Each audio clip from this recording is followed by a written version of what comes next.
Assalamualaikum warahmatullahi wabarakatuh. Salam sejahtera untuk kita semua, para pecinta film dimanapun Anda berada. Kali ini masih akan membahas film yang berjudul 300 Spartan yang rilis tahun 2007. Bercerita tentang keberanian 300 prajurit menghadang ribuan musuh. Sebelum menonton, jangan lupa siapkan cemilan dan bantal buat senderan. Bagaimana kisah selengkapnya? Mari kita ikuti alur ceritanya. Selamat menyaksikan.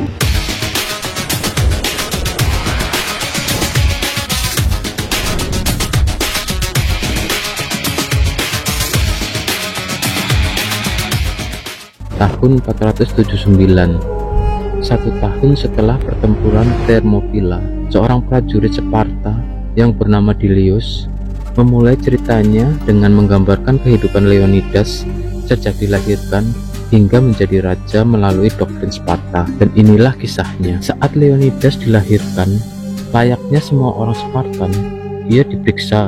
Jika terlalu kecil atau lemah atau cacat, ia akan dibuang. Sejak ia mulai berdiri, dia dibaptis dalam api tempur, dididik untuk tidak pantang mundur, pantang menyerah, diajarkan bahwa mati dalam berperang demi pengabdiannya pada Sparta adalah kemenangan terbaik yang ia capai dalam hidupnya. Di usia yang 7 tahun, sudah menjadi adat di Sparta. Leonidas diambil dari ibunya dan dibuang ke dunia yang keras, diolah di lingkungan pejuang Sparta untuk menciptakan pejuang terbaik yang pernah dikenal dunia. Tradisi agoge sebutannya memaksa Leonidas untuk bertarung. Rasa lapar memaksa Leonidas untuk mencuri dan bila perlu membunuh. Dengan batang besi dan cambuk, Leonidas dihukum. Diajarkan untuk tidak menunjukkan rasa sakit atau ampun. Berkali-kali diterjunkan ke alam liar, menguji kecerdikan dan ketahanannya menghadapi kejamnya alam. Itulah masa prabaktinya saat dia di alam liar, bahwa dia akan kembali pada rakyat Sparta atau tidak sama sekali. Serigala itu mulai mengitari Leonidas. Cakar hitamnya sekeras baja, bulu-bulunya sekelam malam, matanya yang merah menyala, itulah kekayaan jurang malam. Serigala raksasa itu mengendusnya, mengecap aroma bakal makanannya. Bukan rasa takut yang mencekamnya, tapi panca inderanya yang menajam. Udara dingin mengisi paru-parunya, cemara-cemara yang tertiup angin bergemerisik menjelang malam. Tangannya tenang, postur tubuhnya sempurna. Leonidas yang diserahkan pada maut kembali ke tanah airnya Sparta yang suci sebagai Raja Leonidas. Sejak 30 tahun pertarungannya dengan serigala di musim dingin itu, dan kini seperti dulu, makhluk buas sedang mendekat dengan penuh sabar mencium aroma bakal makanannya. Tapi makhluk buas itu manusia dan kuda-kudanya. Sejumlah pasukan budak siap melahap Yunani yang amat kecil, siap membunuh satu-satunya harapan dunia pada perundingan dan keadilan. Makhluk buas itu mendekat dan Raja Leonidas sendiri yang membangkitkan amarahnya. Kisah Dilius berlanjut dan seorang pembawa berita Persia tiba di gerbang Sparta menuntut tanah dan air sebagai tanda penyerahan diri kepada Raja Kertas. No man, Persian or Greek, no man threatens a messenger. Drag the crimes and hands of conquered kings to my city steps. You insult my queen. You threaten my people with slavery and death. Oh, I'm chosen by what's carefully, Persian. Perhaps you should have done this. Atas persetujuan istrinya, Leonidas membalas dengan melempar utusannya itu dan pengawalnya ke jurang maut. Leonidas kemudian mengunjungi Epors. Diketahui Epors adalah manusia seperti monster karena perkawinan sedara. Mengusulkan strategi untuk mengusir Persia yang unggul secara numerik melalui gerbang panas. Rencananya melibatkan membangun tembok untuk menyalurkan orang Persia ke celah sempit antara bebatuan dan lautan, meniadakan keunggulan Persia dalam jumlah, dan memberikan keunggulan infanteri berat Yunani atas gelombang besar infanteri ringan Persia. Epors berkonsultasi dengan Oracle. Oracle adalah wanita tercantik di kalangan Sparta yang bertugas melayani Epors, yang memutuskan bahwa Sparta tidak boleh berperang selama masa Karnia, yakni masa mendekati bulan Purnama, di mana ada festival suci dan kuno. Saat Leonidas pergi dengan marah, seorang utusan dari KFS muncul memberi penghargaan kepada Ephors dan konsulat Teron atas dukungan rahasia mereka. Meskipun Ephors telah menolak isinya untuk mengirim pasukan Sparta, Leonidas mengumpulkan 300 prajurit terbaiknya. Saat akan berangkat, konsulat Teron mencegahnya dengan dalih Orakel melarang peperangan. Tetapi Leonidas mengatakan kalau dia tidak menurunkan perintah untuk berperang. Leonidas mengatakan 300 prajurit ini hanya pengawal pribadi untuk menemani ke gerbang panas, dan mengatakan kepada konsulat itu, jagalah anak-anak Sparta mereka. Sang ratu menitipkan kalungnya dan mengatakan, kembalilah. Mereka pun berangkat berperang demi tanah air, demi keluarga, demi kebebasan mereka. Dari kejauhan, si bungkuk Ephialtes mengawasi para Sparta. Dexos, prajurit dari Arkadian, bergabung dengan mereka. Dexos menanyakan kenapa prajurit Sparta sangatlah sedikit, tidak mungkin melawan pasukan KFS yang begitu banyak, sedangkan pasukanku lebih banyak dari kalian. Leonidas menanyakan dari mana prajurit itu diambil. Satu persatu mengatakan tukang tembikar, pematung, tukang besi. Dan Leonidas mengatakan kepada prajuritnya, Spartan dengan kompak mengatakan. Malam itu mereka tidak tidur. Saat melanjutkan perjalanan, mereka diikuti si bungkuk. Leonidas mengatakan si bungkuk mengikuti kita dari pertama kita berangkat. Dari jauh terlihat kobaran api di sebuah desa dan penduduknya tidak tahu kemana. Seorang anak kecil menghampiri Leonidas dan mengatakan mereka datang dengan makhluk buas dari kegelapan. Dengan cakar dan taringnya, mereka mengoyak semuanya kecuali aku. Dan anak kecil itu pun tergeletak. Seorang mengatakan, aku menemukan penduduk desa. Yang lain mengatakan, apakah dewa-dewa tak mempunyai belas kasihan? Dexos mengatakan anak kecil itu bicara tentang hantu Persia dari masa lalu. Mereka adalah pemburu jiwa manusia. Mereka tak bisa dibunuh atau dikalahkan. Mereka adalah pasukan abadi, pasukan kegelapan, pasukan abadi. Kita akan menguji reputasi mereka, kata Leonidas. Ternyata para penduduk desa dibantai dan ditancapkan ke pohon. Mereka pun berangkat ke gerbang panas. Si bungkuk pun masih mengikuti mereka sampai ke celah sempit, di mana jumlah prajurit KFS tidak ada artinya. Mereka berangkat berperang demi kehormatan, demi tugas, demi kemenangan, dan mereka berangkat. Mereka melihat kapal-kapal Persia. Ke mulut neraka mereka berangkat. Leonidas mengatakan mungkin malam ini akan turun hujan. Langit menikam kapal-kapal Persia dengan hujan dan petir dan menghancurkan kapal mereka. Kemenangan tanpa bertarung, mereka bersorak. Hanya satu yang bisa menahan pasukan Sparta, hanya dia, sang raja Leonidas, raja mereka. Di tempat lain, di istana, sang ratu menyuruh salah satu konsultan mengumpulkan para dewan untuk berunding tentang pengiriman pasukan untuk membantu suaminya, yaitu Leonidas. Keesokan paginya, Astinos, Stelios, dan Dexos mengintai pasukan Persia. Astinos dan Stelios pun tertawa. Dexos mengatakan, mengapa engkau tertawa? Stelios mengatakan, aku sudah sering berperang dan belum pernah menemukan musuh yang kuat. Mungkin di sana ada pasukan yang kuat.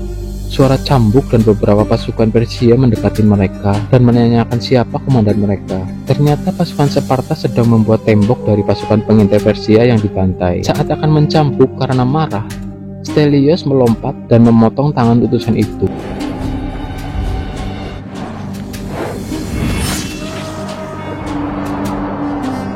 Dan mengatakan, aku bukan budak.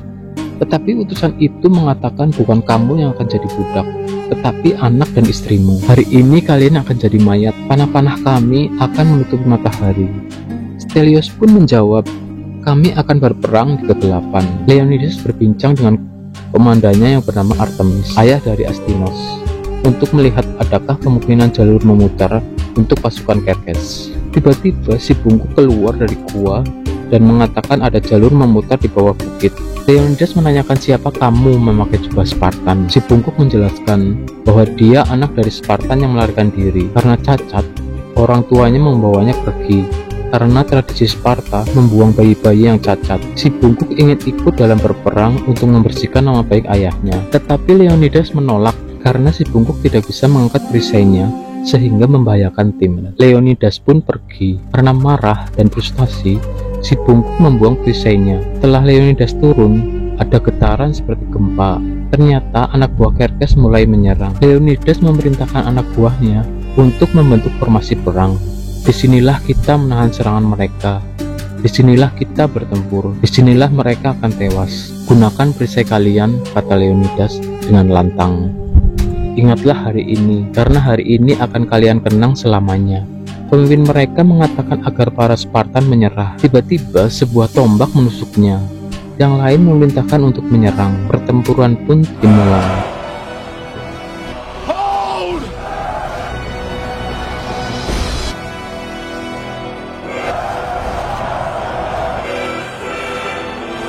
But take from them! Give them nothing!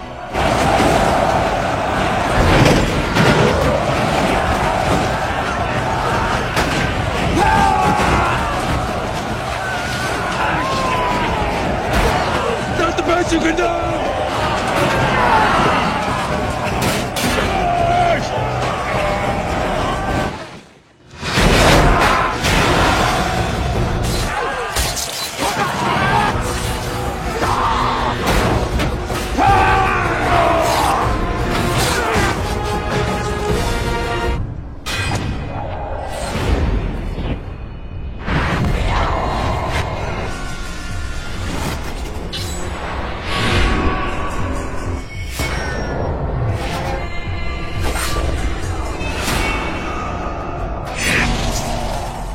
Dan tersisa pasukan kecil digiring ke jurang oleh Spartan.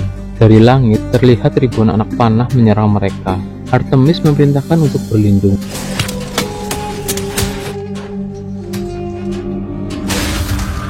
Serangan berikutnya datang lagi. Leonidas mengatakan hari ini pasukan Spartan tidak ada yang mati. Gelombang serangan kedua menggunakan kuda, tapi dengan mudah dihancurkan oleh pasukan Sparta.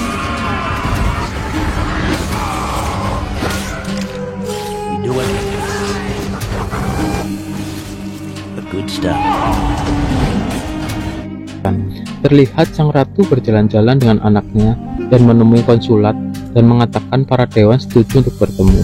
Dan Theron melihat pertemuan itu.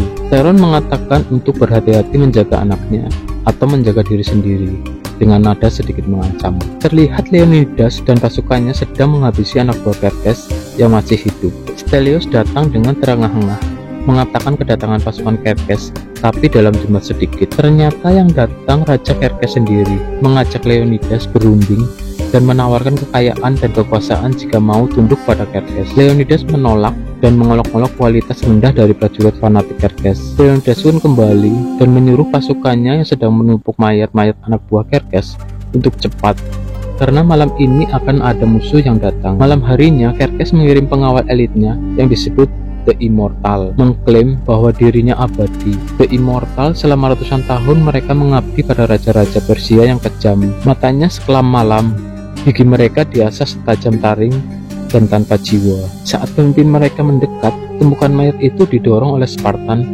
dan membunuh pemimpin mereka. Kali ini musuh lebih kuat dari sebelumnya, karena ada beberapa pasukan Spartan yang terbunuh. Leonidas pun hampir terbunuh saat menghadapi monster mereka.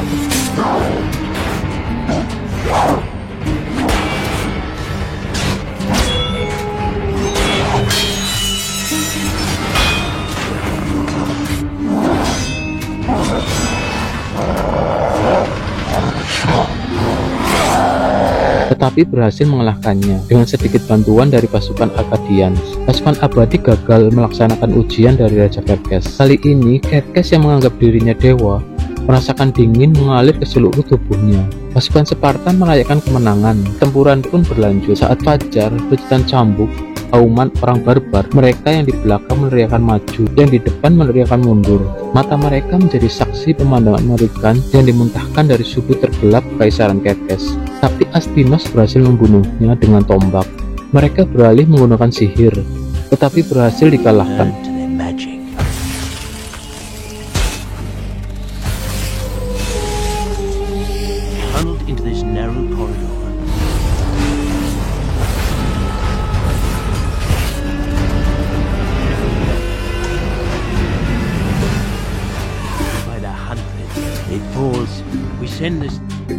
Xerxes pun marah dan menghukum pimpinannya. Berikutnya pasukan gajah. Mereka pun dapat dikalahkannya.